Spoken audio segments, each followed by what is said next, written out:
Alright, so hi guys, another video na naman sa gala namin dito sa Panay Island. So papunta kami nito ng Igcondia sa may San Joaquin na municipality. So sa southern portion to ng Panay Island, mga 80 kilometers mula doon sa Leganes kung saan kami nakatira ngayon. So kahit medyo malayo to sa tinitirhan namin, walang problema kasi dito sa Panay Island ang gaganda ng mga kalsada, maraming mga bypass roads at kahit gaano pa kalayo ang gusto mong puntahan, hindi ka mapoproblema sa traffic.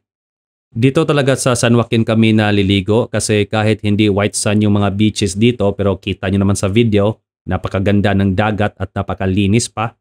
At dito mo rin mabibili yung mga murang tuna. Kasi ang dagat dito ay ang daanan ng mga tuna mula sa South China Sea papuntang Pacific Ocean. So ito yung destinasyon namin, ang Igcondia Beach Resort. Malapit lang to sa campsite na pinuntahan ko last year sa Uuma. Kahit medyo liblib ang lugar na to pero hindi naman siya mahirap puntahan kasi sementado yung daan. At yung papasok mismo sa resort, sementado din. Di mo na kailangan maglakad mula sa entrance. So ito yung kalsada papasok, sementado siya pero makitid. Isang sasakyan lang ang magkasya kung may papasok or may palabas. So kailangan nyo talagang magbigayan dito. Tapos yung kalsada dito medyo matarik so kailangan mo talagang magdahan-dahan at mag-engine brake. Pero kaya mo namang akyatin to kahit maliit yung sasakyan mo. So dito yung parking space nila sobrang luwang tapos malapit lang sa reception nila. Tapos ang kinuha naming cottage worth 500 siya. Tipi house siya na unit na up and down na malapit lang sa dagat. Tapos itong pagkain namin, binili lang namin to sa gilid-gilid at sa 7-Eleven kasi tinanghali na kaming gumising so wala na kaming oras para magluto. Mas maganda pa nga to na bibili ka lang ng pagkain kung pupunta ka ng dagat kasi pag uwi mo, konti na lang yung mga gamit na liligpitin mo at konti na rin yung gamit na iuwi mo rin. Aside from cottages, meron din silang function hall. Tapos sa gilid niyan, may swimming pool na pambata. Tapos marami-rami din tong mga cottages nila dito. So aside from cottages, nag-o-offer din sila dito ng overnight camping. So pwede nyong rentalan yung tent nila. At pwede rin kayong magdala ng sarili yung tent.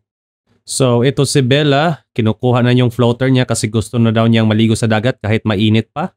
Kaya ginawa ng mama niya, sinamahan siya sa dagat para maligo.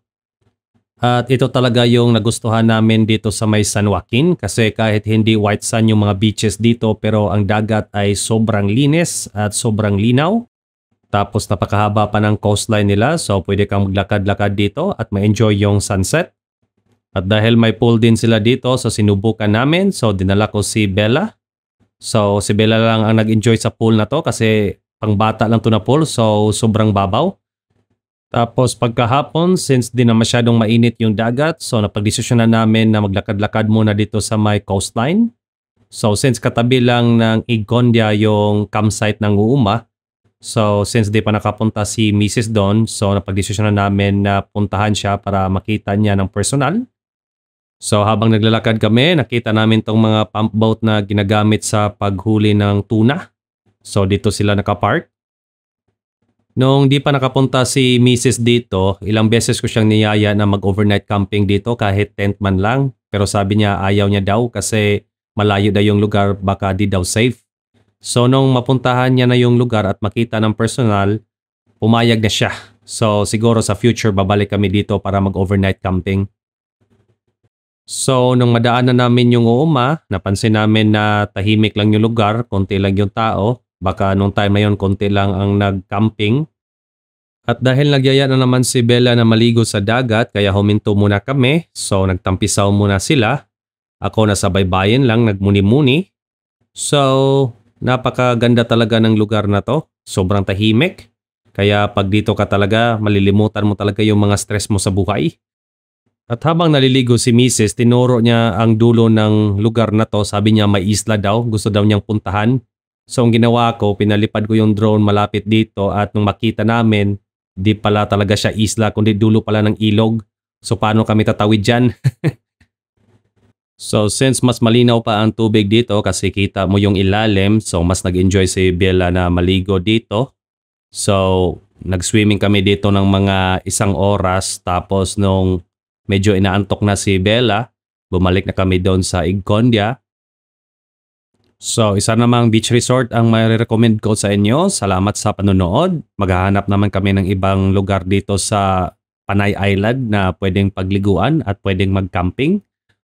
Sana na-enjoy nyo tong video. Sa susunod ulit. Bye-bye!